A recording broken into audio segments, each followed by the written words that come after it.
서론 창세기 1장의 의미와 중요성. 창세기 1장은 성경 전체의 시작이자 인류 역사와 우주의 기원에 대한 성경적 설명의 출발점입니다.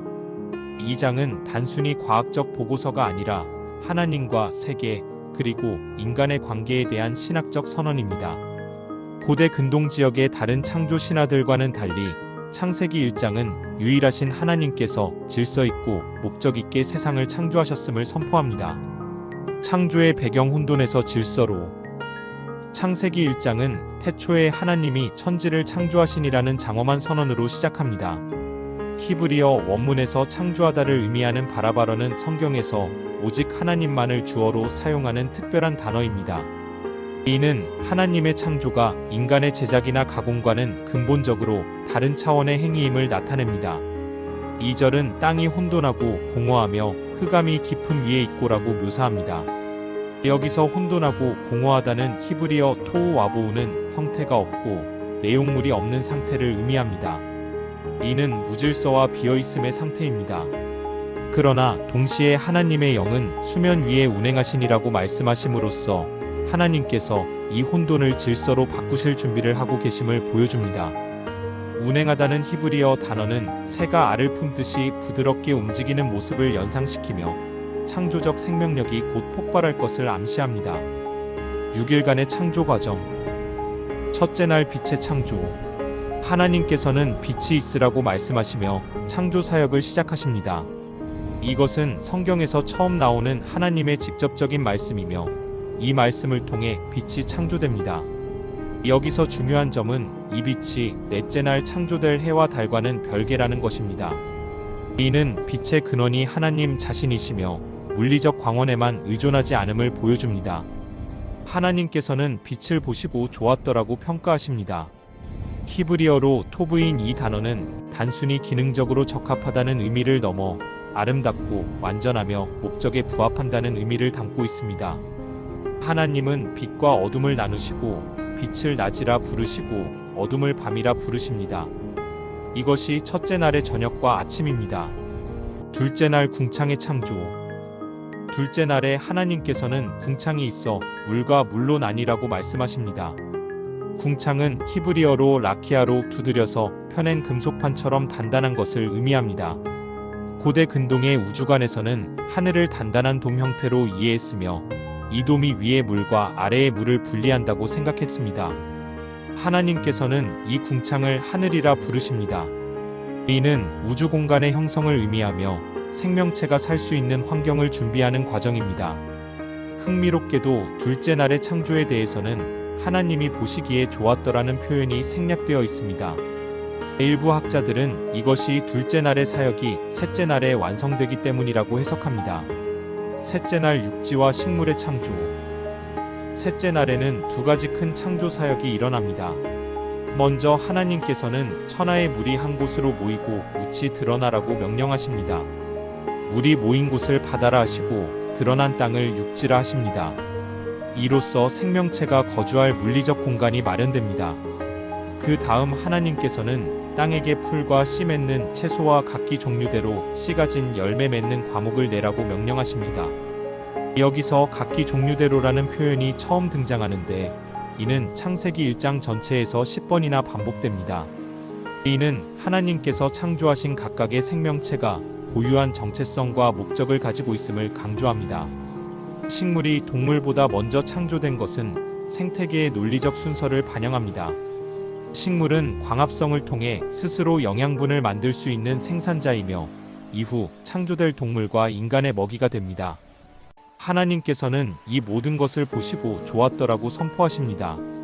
넷째 날 해와 달과 별들의 창조.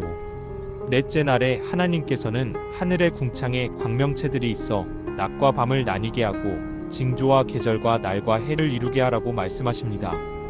그리고 큰 광명체 둘을 만드시는데 큰 광명체로 낮을 주관하게 하시고 작은 광명체로 밤을 주관하게 하십니다.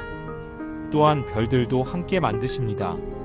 여기서 주목할 점은 해와 달을 직접 이름으로 부르지 않고 큰 광명체, 작은 광명체라고 표현한다는 것입니다. 고대 근동 문화에서 해와 달은 신으로 숭배되었습니다. 그러나 창세기는 이들을 하나님이 만드신 피조물로 단지 시간을 표시하고 빛을 제공하는 기능적 역할을 하는 존재로 묘사함으로써 우상 숭배를 철저히 배격합니다. 이 천체들의 목적은 세 가지로 요약됩니다. 첫째, 낮과 밤을 나누는 것. 둘째, 징조와 계절과 날과 해를 이루는 것. 셋째, 땅을 비추는 것입니다. 이는 하나님께서 만드신 우주가 질서 있고 예측 가능하며 인간의 삶을 위한 시간적 틀을 제공함을 보여줍니다.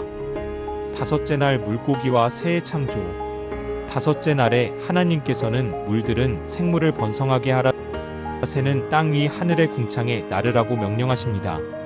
이로써 처음으로 움직이는 생명체, 즉 동물이 창조됩니다. 하나님께서는 큰 바다 짐승들과 물에서 번성하는 모든 생물을 그 종류대로, 그리고 날개 있는 모든 새를 그 종류대로 창조하십니다. 여기서 처음으로 하나님의 축복이 등장합니다.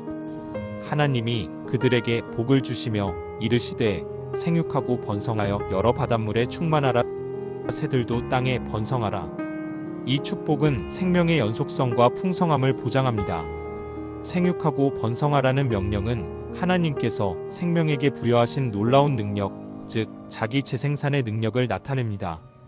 물고기와 새가 같은 날 창조된 것은 고대의 우주관에서 바다와 하늘이 대응 관계에 있다고 여겨졌기 때문일 수 있습니다. 둘 다 인간이 직접 거주할 수 없는 영역이지만 생명으로 가득 차게 하신 것입니다. 첫째 날 육지 동물과 인간의 창조. 여섯째 날에는 창조의 절정을 이룹니다. 먼저 하나님께서는 땅은 생물을 그 종류대로 내되 가축과 기는 것과 땅의 짐승을 종류대로 내라고 명령하십니다. 이로써 육지의 모든 동물이 창조됩니다. 그 다음 하나님께서는 우리의 형상을 따라 우리의 모양대로 우리가 사람을 만들자고 말씀하십니다. 여기서 우리라는 복수 표현은 삼위일체의 암시로 해석되기도 하고 천상회의에서의 하나님의 선언으로 해석되기도 합니다. 중요한 것은 인간의 창조가 특별한 심의와 결단을 거친 행위라는 점입니다. 형상 히브리어 첼렘과 모양 히브리어 드무트이라는 두 단어가 함께 사용됩니다.